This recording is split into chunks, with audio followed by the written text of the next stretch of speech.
Salam Rahayu, salam sejahtera, salam budaya. Assalamualaikum. Halo dulur, mudah-mudahan sehat selalu nggih, lancar selalu rezekinya dan selalu dalam perlindungan Tuhan Yang Maha Esa.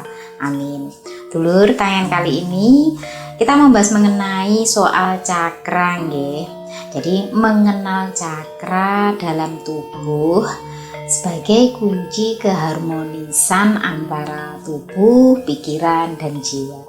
Monggo disimak dulur, barangkali saya belum pernah membahas ini dan panjenengan ada yang ingin membutuhkan informasi mengenai ini nggih. Wilujeng Rahayu, sugeng midhangetaken.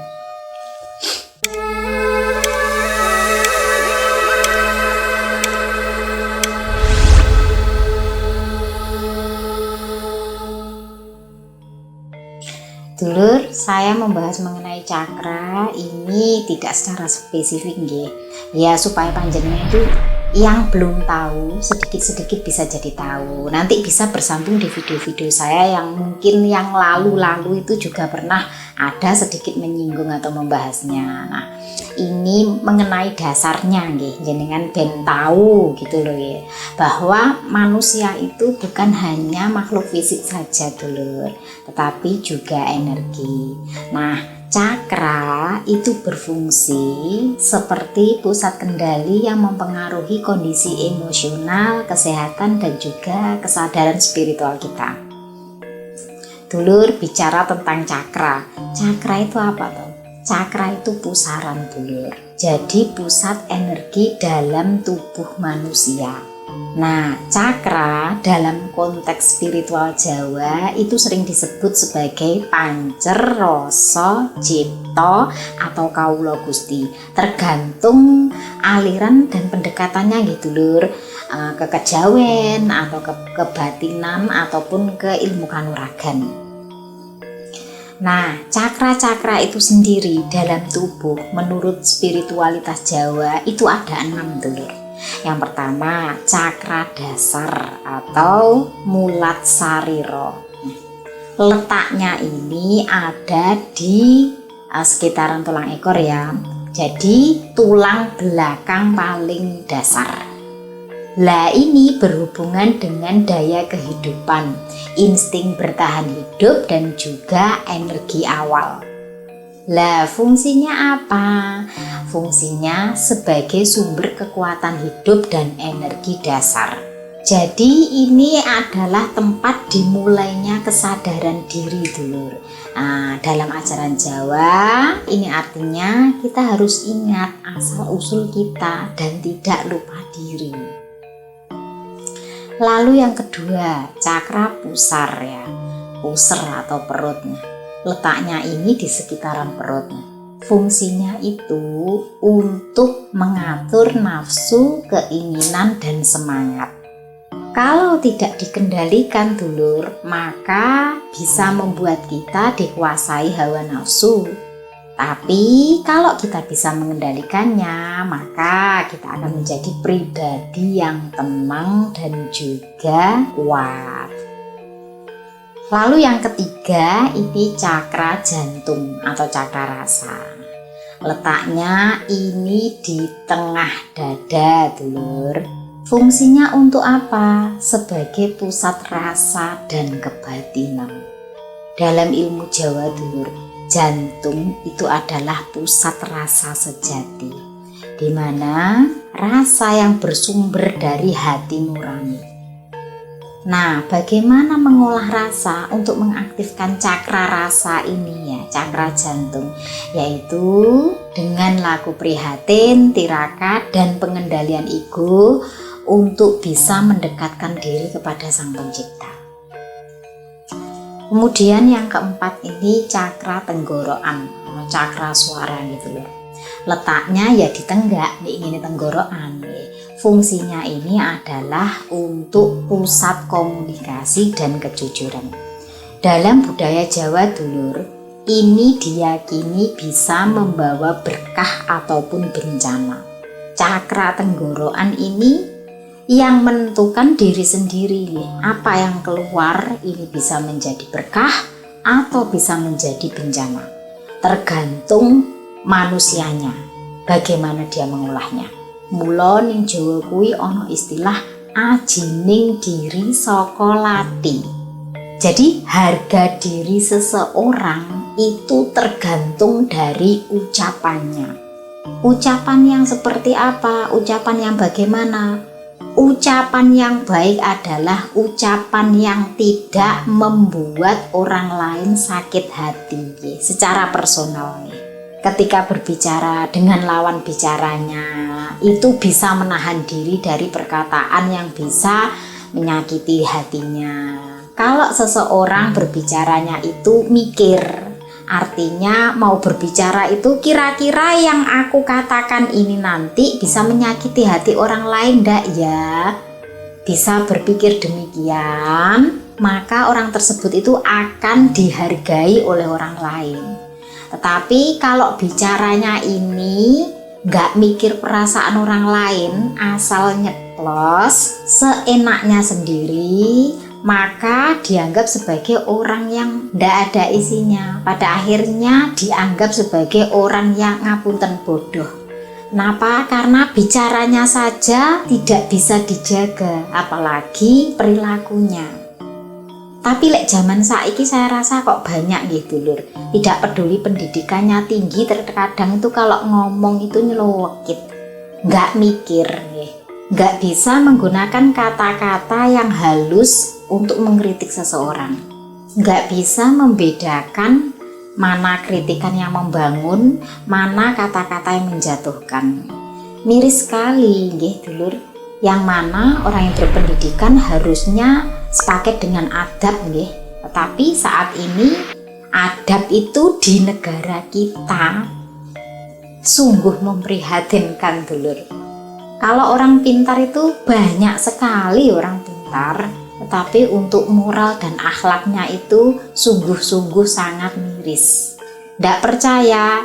Silakan lihat di banyak berita, bagaimana pola tingkahnya mereka-mereka yang jadi panutan orang-orang yang berpendidikan, mengenai sikap dan perilakunya, juga ucapannya yang kadang itu tidak dipikir bahwa itu ucapan yang kasar, kayak bicara ndiasmu itu kan ya nggak pantes dulur. Itu sesuatu yang kasar kalau di Jawa itu. Lanjut dulur, yang kelima, cakra ajna atau cakra mata batin. Nah, letaknya ini di dahi dulur, di antara kedua alis. Lah, ini berfungsi sebagai pusat intuisi dan penglihatan batin, atau disebut dengan mata ketiga. Atau istilahnya sekarang itu apa ya? Ngetrennya indigo. Jadi bisa melihat sesuatu yang tidak bisa dilihat oleh orang pada umumnya. Tetapi dulur, mengenai cakra ajna ini tidak hanya melihat hal-hal yang tidak bisa dilihat oleh orang lain juga, Yang namanya mata batin, itu berupa firasat pun bisa dikatakan sebagai mata batin. Jadi seseorang yang memiliki kepekaan rasa mengenai sesuatu yang akan terjadi, misalnya atau sesuatu yang bisa dirasakannya sedangkan orang lain belum tentu, ini bisa disebut sebagai mata batin. Nah, cara orang-orang terdahulu membuka mata batin agar waskito itu dilakukan dengan cara lelaku, meditasi, ataupun topo dulur. Tetapi dalam ajaran-ajaran agama tertentu, membuka mata batin ini disesuaikan dengan ajaran kepercayaan yang dianut. Jadi terbukanya mata batin itu berbagai versi sesuai dengan ajarannya masing-masing dulur. Mungkin dari panjenengan ada yang melakukan lewat tirakat, mungkin ada yang lewat amalan tertentu, mungkin ada dengan cara semedi, mungkin ada yang dengan cara tadabur alam. Jadi macam-macam untuk bisa membuka mata batin itu. Makanya dulur, dalam berbagai versi lek digawe engkel-engkelan kuwi mesti gak temu gak tok. Karena setiap orang ya, ketika memiliki kelebihan itu Tuhan memberikan dengan 1000 cara. Gak iso dulur, segala sesuatu itu mesti disamakan, itu ndak bisa. Karena memang jalannya masing-masing. Contoh sederhananya gini dulur. teknik mengajari membaca itu kan ada dengan cara mengeja, ada dengan cara meraba, atau dengan cara lewat gambar. Jadi kan macam-macam, tapi kan tujuannya sama, yaitu bisa membaca. Sama dengan mata batin dulur, tidak hanya pada satu teknik, Nah, lalu yang keenam ini adalah cakra mahkota atau cakra manunggal. Ini letaknya ada di ujung kepala, atau istilah Jawa niki bon-bonan dulur. Jenengan pernah tahu ndak bayi yang ubun-ubunnya ubun-ubunnya itu? Nah, disitulah pusatnya. Mula jenengan kalau tahu orang digambui dalam kesenian kuda lumping jaranan, itu mesti dicari bon-bonan. Disuwuk bon-bonane, apapun itu nyuwuk opo mesti lewat bon-bonane, karena disitulah letak cakra manunggal atau cakra mahkota. Nah, itu sebenarnya fungsinya apa? Jadi cakra mahkota itu berfungsi sebagai penyatuan antara manusia dengan yang maha kuasa. Inilah yang disebut dengan manunggaling kawula Gusti.